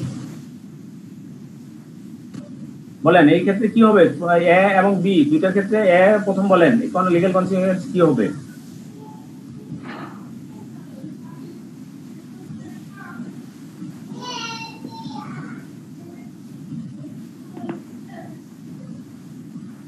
বলেন, একজন বলেন। এতে স্যার, এতে মনে হয় কোনো প্রতিদান নাই, এই জন্য মনে হয় এটা কোনো ভ্যালিড ট্রানজাকশন হয় না, এটা মনে হয় ভ্যালিড এগ্রিমেন্টে লিখিত কোনো এগ্রিমেন্ট হয় নাই, সেজন্য ওইটার কাউন্টেবল হবে না। বিকজ ওখানে প্রথমে আপনার ন্যাচারাল লাভ এন্ড অ্যাফেকশন ছিল, পরে ন্যাচারাল লাভ এন্ড অ্যাফেকশন কাজ করছে না। হ্যাঁ, মানে ন্যাচারাল লাভ এন্ড অ্যাফেকশনের কারণে সেটা এগ্রিমেন্ট কনসিডারেশন ছাড়াও হয়ে এগ্রিমেন্ট এটা হতো, কন্ট্রাক্ট ভ্যালিড হতো। ঠিক আছে, ভ্যালিড হয়, রেজিস্টার যদি করে দেয় তাহলে ভ্যালিড হয়, কিন্তু এটা রেজিস্টার সে এখনো করে নাই। আগে সে বলছে, মৌখিক বলছে বা লিখিত, তাকে হয়তো বা কোথাও লিখিত দিচ্ছে, কিন্তু এই লিখিত আসলে এটা রেজিস্টার না। যদি সে রেজিস্টার্ড হাউস দেয় তাহলে তার নামে সেটাও কি হবে, কন্ট্রাক্ট হবে। সে রেজিস্টার্ড এখন করে নাই, এখন সে রেজিস্ট্রেশন করতে রিফিউজ করছে, এই জন্য এটা আপনার ন্যাচারাল লাভ এন্ড অ্যাফেকশনের হওয়া সত্ত্বেও এই এগ্রিমেন্টটা ভয়েড হবে, সেই জন্য সে আইনত কোনো সাপোর্ট পাবে না। ক্লিয়ার? সেকেন্ড বি অপশনটা বলেন স্যার। বি এর ক্ষেত্রে হচ্ছে গিয়া স্যার, এটা হলো গিয়া লফুল কনসিডারেশনের ক্ষেত্রে এটা বাদ পড়ে, কারণ এখানে ট্যাক্স ফাঁকি দেওয়ার একটা সুযোগ আছে। ইন্টেনশন তার ইন্টেনশন, হ্যাঁ ইন্টেনশন, ঠিক আছে, জি তার ইন্টেনশন লফুল খারাপ। অবজেক্ট না, এখানে লফুল অবজেক্ট না, তার অবজেক্টটা লফুল না। ঠিক আছে, এই জন্য সে এই ক্ষেত্রে তার বিরুদ্ধে কোনো কিছু করতে পারে না। লফুল কনসিডারেশন ক্ষেত্রে এটা বাদ। হ্যাঁ, লফুল কনসিডারেশন বলবো না, আমরা এখানে বলবো লফুল অবজেক্ট। কনসিডারেশন তো হচ্ছে একটা বিনিময়ে একটা দেওয়া, ঠিক আছে, এখানে লফুল আরেকটা থাকে লফুল অবজেক্ট। হ্যাঁ বলেন। এটা হচ্ছে লফুল অবজেক্ট, এখানে প্রথমেই মানে কাজ করছিল না, কাজে এটা আইনগতভাবে কোনো অ্যাপ্লিকেশন হবে না। অ্যাপ্লিকেশন হবে না, রাইট। এটা তো অবৈধ জিনিস না স্যার, এটা ঠিক আছে। হ্যাঁ, এই ছিল মানে আমাদের কেস স্টাডি স্টাইল। আসলে আপনারা আপনাদের নিজের মতো করে লিখবেন। দেন আমরা বলতেছি কোয়াজি কন্ট্রাক্ট কাকে বলে, শর্ট নোশন কোয়াজি কন্ট্রাক্ট আমরা বলছি আগে কোয়াজি কন্ট্রাক্ট কি, ঠিক আছে। Then what do mean by the term of contract, কন্ট্রাক্টের টার্ম অফ কন্ট্রাক্ট বলতে কি বুঝি আমরা, হ্যাঁ। Explain how the terms of contract are establish, কন্ট্রাক্টের টার্ম কিভাবে এস্টাবলিশ হয় আমরা বলছি। চারটা ভাবে কন্ট্রাক্টের টার্মস এস্টাবলিশ করা যায়, হ্যাঁ। এই চারটা পন্থা লিখে দিবেন। According to sale of goods act define following, এইগুলো ডিফাইন করেন। কন্ডিশন কি, ওয়ারেন্টি কি, কন্ডিশন কি, ওয়ারেন্টি কি সেল অফ গুডস অ্যাক্ট অনুযায়ী। Right and discuss the key features of sale of goods act 1930, ঠিক আছে। সেল অফ গুডস অ্যাক্ট 1930 সেটার কি ফিচার্স গুলা লেখার জন্য বলা হচ্ছে এবং ডিসকাসও করার জন্য বলছে উইথ রেফারেন্স টু প্রভিশন। এখন আপনি যদি রাইট এবং ডিসকাস করতে থাকেন, আপনি মনে করেন পরীক্ষা শেষ হয়ে যাবে, আপনি কিন্তু ডিসকাস শেষ হবে না, ঠিক আছে। এই জন্য আপনার প্রোডেন্ট আপনি খারাপেন, আপনি কতটুকু ডিসকাস করবেন। এই যে আপনি শুধুমাত্র পয়েন্ট টু পয়েন্ট লেখলেন সেটাও একটা ডিসকাস, আবার এক একটা পয়েন্ট লেখলেন সেটা উদাহরণ দিলেন, ব্যাখ্যা করলেন, সেটাও একটা ডিসকাস। তাহলে আপনি কতটুকু ডিসকাস করবেন, that depends upon your judgement and your time allow, ঠিক আছে। আপনাকে যে সময় আপনাকে অ্যালাউ করে সেই সময়টাই আপনি দেখবেন, এর বাইরে কিন্তু আপনি ডিসকাস করতে পারবেন না। No consideration, no contract, explain exception of the this statement. এই যে এক্সপ্লেইন এক্সেপশন, এটা দেখছেন exception of this contract statement, এই স্টেটমেন্টের এক্সেপশনটা আপনি এক্সপ্লেইন করার জন্য বলছে।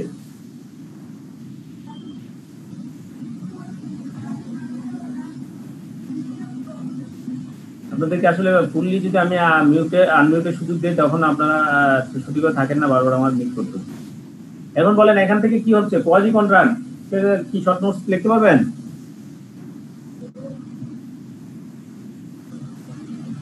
কোয়াজি কন্ট্রাক্ট বলেন, আমরা কি বলছিলাম কোয়াজি কন্ট্রাক্টের একটু বলেন ডেফিনিশন। কোয়াজি কন্ট্রাক্ট মানে হচ্ছে যে একজনের স্বার্থকে ক্ষুণ্ণ করে আরেকজনের স্বার্থ দেখা যাবে না। বলছিলাম কোয়াজি কন্ট্রাক্ট মানে হচ্ছে যে স্যার আরেকজন বলেন কোয়াজি কন্ট্রাক্ট বললে তো আমরা কি বলছিলাম?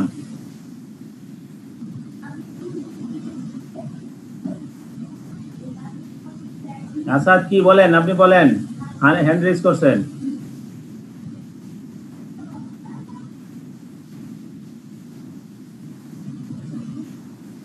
কোয়াজি কন্ট্রাক্ট কি আমরা বলছিলাম? কোয়াজি কন্ট্রাক্ট কি আপনারা তো ভুলে গেছেন? কোয়াজি কন্ট্রাক্ট হচ্ছে আপনার কোর্টের মাধ্যমে যখন আপনার ওই কন্ট্রাক্টের ডিসিশন আসতে হবে তখন তাকে বলা হচ্ছে কোয়াজি কন্ট্রাক্ট। ঠিক আছে, মনে পড়ছে জি। হ্যাঁ, আপনি কোয়াজি কন্ট্রাক্ট আগে থেকে আপনার ওটা ডিসিশন হয় না, সেই ডিসিশনটা হতে হবে আপনার কোর্টের মাধ্যমে। ঠিক আছে, কোয়াজি কন্ট্রাক্ট বলা হয়। ক্লিয়ার? টার্মস অফ কন্ট্রাক্ট কিভাবে এস্টাবলিশ হয়? টার্মস অফ কন্ট্রাক্ট কি এবং এটা এস্টাবলিশ হওয়ার টার্মসগুলো কি? স্যার এটা চারটা আছে। এটা হলো incorporation by actual notice, by signature, provision of reasonable notice আর হলো course of dealings. Thank you. এই যে চারটা টার্মস ও কন্ডিশনের মাধ্যমে এই ইনকর্পোরেশনের মাধ্যমে ইনকর্পোরেশন করা হয় 4টা ওয়েতে। দেন আমরা বলছি কন্ডিশন ওয়ারেন্টি, এটা আজকে আলোচনা করলাম। কি ফিচারগুলো যেগুলো আলোচনা করছি এর ভিতরে আপনি মেন যেগুলো আপনি জানেন আপনার মনে থাকবে সেগুলো দিয়ে দিবেন। তারপর no consideration, no contract, exception ছিল 3টা পয়েন্ট। বলেন, একজন বলেন 3টা পয়েন্ট কি বলছিলাম নো কনসিডারেশন, নো কন্ট্রাক্টে?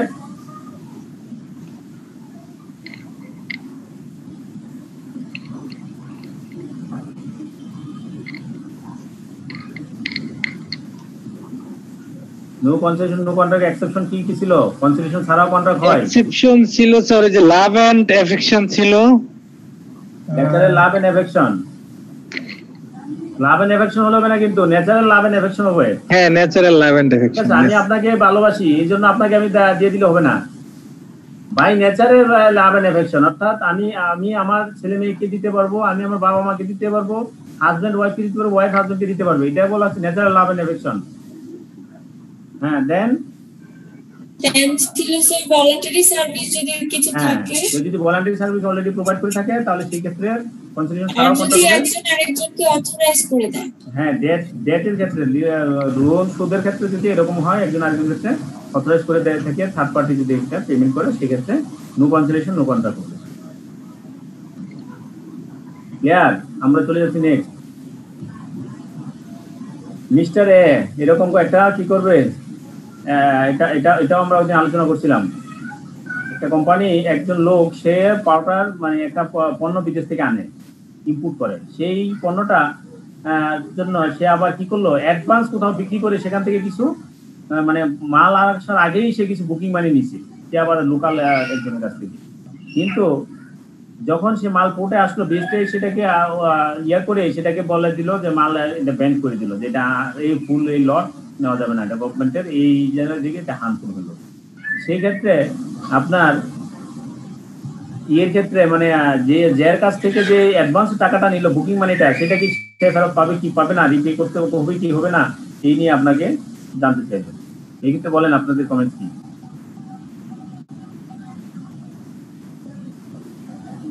এখানে স্যার যেহেতু মালটা সে ফিউচারে করবে আপনার প্রোভাইড করবে, সেক্ষেত্রে হচ্ছে কি তাকে অবশ্যই গুণগত মানসম্পন্ন মাল দিতে হবে।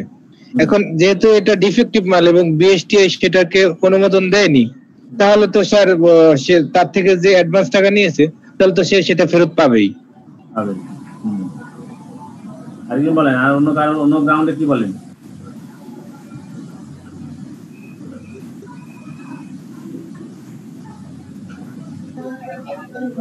স্যার এটা আমরা সেল অফ গুডস অ্যাক্ট 1930 অনুযায়ী দিব যে according to sale of goods act mister B has legal remedy, কারণ এটা ইন্টেনশনালি অর রংফুলি নেগলেক্টিং করা হয়েছে ডেলিভারি অফ দ্য গুডস অ্যাক্টটা। স্যার এটাকে আমরা থার্ড পার্টি ইন্সপেকশনের ওই প্রসেস যাবো স্যার। থার্ড পার্টি ইন্সপেকশন দ্বারা প্রোডাক্টটাকে বলা হলো যে মানে আর কোয়ালিটি ফুল না, তারপরে স্যার এটা তার যে অ্যাডভান্স দিল সে তার টাকা ফেরত পাবে। ঠিক আছে, সবগুলো ঠিক আছে, সমস্যা নেই। মেইন হচ্ছে যেহেতু এখানে আমি যেটা বলবো, আমি বলবো যে যিনি অ্যাডভান্স টাকাটা দিলেন, বুকিং মানি দিলেন, উনি তো বুকিং মানি দিছে, সে যথাযথ মাল দিবে। ঠিক আছে, যথাযথ মাল দিবে, সেখানে সে হার্মফুল প্রোডাক্ট আনবে, মিল্ক পাউডারের ভিতরে কোনো হার্মফুল জিনিস থাকবে সেটা তো সে জানে নাই, এবং সেই অনুযায়ী সে বিশ্বাস ছিল যে সে যথাযথ মাল দিবে, এই জন্য সে বুকিং মানি দিচ্ছে। এবং তার সাথে যিনি ইম্পোর্টার সেও সেইভাবেই কি করা হলো, তার সাথে অথবা এগ্রিমেন্টে গেছে। যদি যেহেতু তার মাল এখন হার্মফুল হলো, সেটার দায় দায়িত্ব আসলে ইম্পোর্টারই এখানে বহন করতে হবে। ঠিক আছে, এক্ষেত্রে যে বুকিং মানি সে তার ক্ষেত্রে লিগ্যাল রেমেডি পাবে, সেখান থেকে সে টাকাটা ফেরত পাবে। এটা হচ্ছে আমার কমেন্টস, ঠিক আছে। নেক্সট আমরা চলে যাচ্ছি। Amir and Akbar are friends they reach a written agreement regarding Indian premium. ওই যে একটু আগে যেগুলো বলছি এগুলা ওইগুলো ভ্যালিড কন্ট্রাক্ট, কি ভ্যালিড কন্ট্রাক্ট কিনা, হ্যাঁ, এরকম কোনো বাজি দেওয়া কখন ভ্যালিড কন্ট্রাক্ট হতে পারে না। Describe how the law controls the using of excluding limiting unfair terms. Excluding limiting unfair terms এর ওই ডেফিনিশন গুলো ওটা আমার সেটা আছে, এগুলো দেখে নিয়ে এখানে। Explain when the parties will be regarded as intending to the agreement to be legally binding, ঠিক আছে। ওই যে সেল অফ গুডস অ্যাক্ট অনুযায়ী ওখান থেকে দেখে নেবেন। Explain how the terms of contract are established and there is যেটা বললাম contract act according to contract act 1872 what are the conditions of the valid offer, valid offer এর ক্ষেত্রে কি condition. Explain the ways of the revocation of offer, কিভাবে revocation করা যায় সেই পন্থাগুলো অফারের ক্ষেত্রে নিতে হবে পয়েন্টগুলো। এটা দেখেন, এটা একটু পড়েন আপনারা। আমরা গত আগে আমরা আলোচনা করেছি, সেটা আবার রিপিট করতেছি, এর জন্য আমি রিপিট সরাসরি লাইন করতেছি না। হ্যাঁ বলেন, কি বলছিল এটা মনে আছে? না স্যার মনে নাই। না মনে আছে, এটা হচ্ছে রিওয়ার্ড দেওয়াটা বাধ্যতামূলক না, বাট ইথিক্যাল গ্রাউন্ডে তাকে দেওয়া উচিত। হ্যাঁ মানে হচ্ছে এটাও ইথিক্যাল গ্রাউন্ডে বলতে পারি, আবার ওইটাও বলতে পারি। ওই যে আমরা লফুল মানে নো কনসিডারেশন নো কন্ট্রাক্টের ক্ষেত্রে আমরা বলছি ভলান্টারি সার্ভিস, যেটা exception of no consideration no contract. জি স্যার, ঠিক আছে, এটা কি হচ্ছে আপনার গ্রান্টেড কন্ট্রাক্ট। ক্লিয়ার? আমি তারা নতুন তাদের জন্য আবার বলতেছি, এটা হচ্ছে মানে একটা লোক সে 5 লক্ষ টাকার জিনিসপত্র সে নিয়ে একটা ব্যাগ হারাই ফেলছে, সে তখন যখন সে হারাই ফেললো সে তখন 50,000 টাকা স্যার পুরস্কার ঘোষণা স্যার। হ্যাঁ, তখন সে মানে হতভম্ব হয়েছে, সেটার জন্য খুঁজতেছে কাছতেছে। তারপরে সে বললো আরো ইম্পর্টেন্ট ডকুমেন্ট আছে 50 লাখ টাকা, এবং আর ডকুমেন্ট গুলো বড় জিনিস। তখন সে বললো যে পাইয়ে দিবে তাকে 50,000 টাকা দিবে।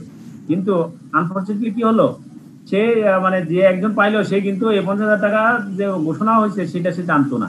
না জানি সে তার মানে ইথিক্যাল গ্রাউন্ডে এবং সে হচ্ছে বাই নেচারে সে অনেস্টিতে সে তার ব্যাগটা ওখানে একটা কার্ড ছিল, ভিজিটিং কার্ড, সেই কার্ড অনুযায়ী তার কাছে এটা পৌঁছে দিল। পৌঁছে দেওয়ার পরে তারপর বললো কোম্পানির লয়ার তাকে বললো, স্যার আপনি তো ওই যে 50,000 টাকা ঘোষণা করছেন সে তো এটা জানে না, সুতরাং তাকে এটা দিতে হবে না, আপনার কমপ্লেন নো অব্লিগেশন, আপনার কোনো তার ক্ষেত্রে অব্লিগেশন নাই। এখন চেয়ারম্যান তো পরে কনফিউজ হয়ে গেছে, আরে 50,000 টাকা তাহলে কি আমি না দিব কিনা। হ্যাঁ, এই ক্ষেত্রে আপনার কাছে লিগ্যাল অ্যাডভাইস যাচ্ছে এবং ইথিক্যাল গ্রাউন্ডের অ্যাডভাইস আছে, ঠিক আছে। সেটা আমরা বললাম যে ইথিক্যাল গ্রাউন্ডের অ্যাডভাইসে সেটা দিতে পাবে। হ্যাঁ, এবং সে যদি লিগ্যাল গ্রাউন্ডে বলি তাহলে লিগ্যাল গ্রাউন্ডে নো কনসেশন নো কন্ট্রাক্টের ক্ষেত্রে ওখানে একটা চান্স আছে যে যদি সে ভলান্টারি সার্ভিস প্রোভাইড করে থাকে সেক্ষেত্রে সে এটা পরবর্তীতে হলো সেটা পায়। ক্লিয়ার? স্যার তাহলে তো আমরা এটা ভলান্টারি কম্পেনসেশনটাও বলতে পারবো, তাই না? হ্যাঁ, ভলান্টারি কম্পেনসেশন যেটা দুইটাই গ্রাউন্ড, যেহেতু এটা একটা এগ্রিমেন্ট হচ্ছে উইদাউট কনসিডারেশন। হ্যাঁ হ্যাঁ, তো এটা ভলান্টারি কম্পেনসেশন হতে পারে। হ্যাঁ, সেটা হতে পারে। এই দুইটাই গ্রাউন্ড দিয়ে আমরা বলে দিব যে না, সে এই টাকাটা তাকে দেওয়াই যুক্তিযুক্ত। তাহলে এর মধ্যে কোনো নাম্বার কাটার সম্ভাবনা তো থাকবে না, যেমন ভলান্টারি কম্পেনসেশন দিয়ে যদি। না না, থাকবে না। আচ্ছা, thank you sir. All contracts are agreement, but all agreements are not contract. এগুলো তো আমরা বলছি আগে, no concession no contract, explain the statement with example. এই দেখছেন একটু আগে আমি বলছি no concession no contract, explain the with the exception of the statement, আর এটা বলছে explain the statement with example. Example দিয়ে এটাকে ব্যাখ্যা করেন, দুই মানে আর লেখা সম্পূর্ণ ভিন্ন। এটা আগে আমি কথা বলছিলাম। What is misrepresentation terms of contract 1872, contract 1872 অনুযায়ী মিসড প্রেজেন্টেশন বলতে কি বুঝেন? How can an agreement be avoided due to misrepresentation? মিসরিপ্রেজেন্টেশনের জন্য কম্পিউটার আপনার এগ্রিমেন্ট কিভাবে অ্যাভয়েড করা যায়? What is a contract? Briefly describe the essential elements of a valid simple contract, state valid reason of non performance of a contract. Hilda Limited was under contract to build an extension of land limited at the price of $40,000. Hilda Limited completed 3/4 of extension. হ্যাঁ, এটা আমরা বলছি আগে যে এই ক্ষেত্রে আমরা কি হবে, সে যদি ভলান্টারি একটা $40,000 একটা মানে বিল্ডিং তৈরি একটা মানে কনস্ট্রাকশন করলো, পরবর্তীতে সে কি হয়ে গেল, লিকুইডেশন হয়ে গেল কোম্পানির, সে ফুললি করতে পারে নাই, 1/3 নাকি 2/3 করলো, completed 3/4 of the extension 4 ভাগের 3 ভাগ এটা করে ফেললো, তারপর কাজ বন্ধ হয়ে গেল কেন? ক্রেডিটর্স আর ভলান্টারি লিকুইডেশন, ওই যে বিল্ডার্স লিমিটেড মানে যে যার কাজটা করতে সে লিকুইডেশন হয়ে গেল। হ্যাঁ, তারপর হচ্ছে কমপ্লিট এক্সটেনশন করলে পারলো না, এই ক্ষেত্রে বিল্ডার্স লিমিটেড কি পাবে? Consideration of the contract. সেক্ষেত্রে সে কি পাবে? সে পার্সিয়ালি পাবে on the basis of liquidation formula, liquidity proportion formula অনুযায়ী সে পাবে। Mention the type of the contract discharge. হ্যাঁ, কন্ট্রাক্ট ডিসচার্জের ক্ষেত্রে কি টাইপ আছে? Describe the factors need to be considered for discharge. Sir এখানে হ্যাঁ বলেন।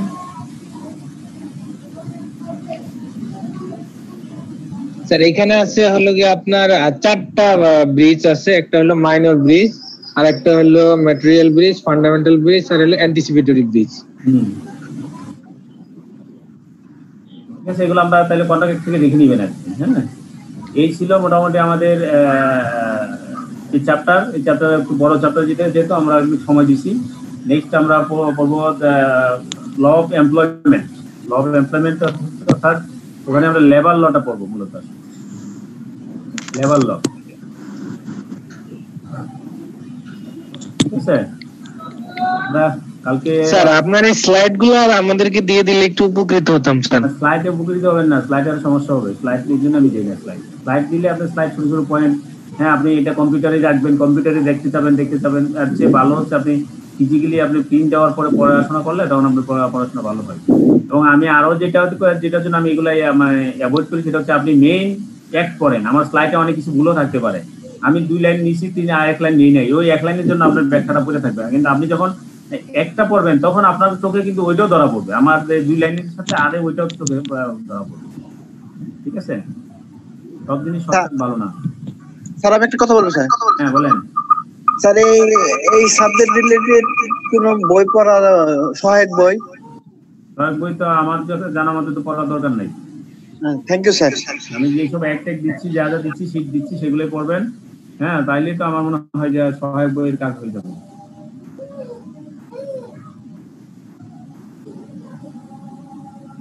স্যার আমাদের আগামীকালের ক্লাসটাও কি 11টা বাজেই হবে? আগামীকালকে 11টা নাই, আগামীকালকে হচ্ছে রাত্রে 9টায়। রাতে 9টায়? আচ্ছা ঠিক আছে, আমরা রাত্রে 9টায় মানে শুক্রবার ছাড়া বাকি সব দিনই রাত্রে 9টায় আগামীকাল ক্লাস হবে। ঠিক আছে, সবাই মানে কন্টিনিউশন রাখবেন, ভালো হবে।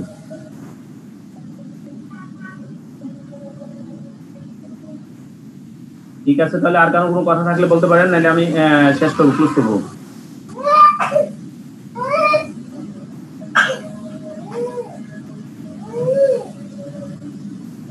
আর কোনো কথা আছে? জি স্যার, হ্যালো। হ্যাঁ বলেন। ও স্যার আমি শুনতে পাচ্ছিলাম না, ওই জন্য ট্রাই করতেছিলাম। আমি তো শুধু মানে দেখতে পাচ্ছি কিন্তু আমি শুনতে পাচ্ছিলাম না, মানে আমি শুনতে পাচ্ছিলাম বাট আমার কথা আপনারা কেউ শুনতে পাচ্ছিলেন না। নেটওয়ার্ক ডেভেলপ করতে হবে। জি স্যার, আপনার নেটওয়ার্ক মানে ডেভেলপ করতে হবে, কারণ সবারই তো সমস্যা। মানে আপনার এটা এমন একটা জিনিস প্ল্যাটফর্ম, আপনি যদি আসলে সাপোর্টিং জিনিস না থাকে তাহলে কিন্তু হবে না। আমরা শুনতে হবে। হ্যাঁ বলেন, আপনার কোনো কথা বলেন। না স্যার, আপাতত কিছু কথা নাই। আমার প্রবলেম হচ্ছে এটা স্যার, আমি কোনো কিছু কোশ্চেন করব কিন্তু আমি সেটা স্যার পাচ্ছি না। এখন করেন, সময় দিলাম আপনাকে, বলেন।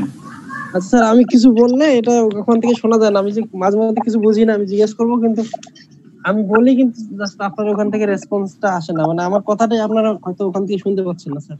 এখন তো শুনতে পাচ্ছি, এখন বলেন কোনো কোশ্চেন থাকলে। না স্যার, এখন কোনো কোশ্চেন নাই। ঠিক আছে তাহলে, okay sir, best luck for everybody. Sir next class কবে হবে স্যার? আগামীকালকে রাত্রে 9টায়। স্যার প্রত্যেক দিনে কি স্যার রাত 9টা করে? রাত্রে 9টায়, প্রতিদিন রাত 9টায়। আচ্ছা, thank you sir, thank you. ঠিক আছে, হ্যাঁ প্রতিদিন ক্লাস হবে। ওকে স্যার, আসসালামু আলাইকুম। ওয়ালাইকুম আসসালাম। আসসালামু আলাইকুম। বাবা রে, থ্যাংক স্যার।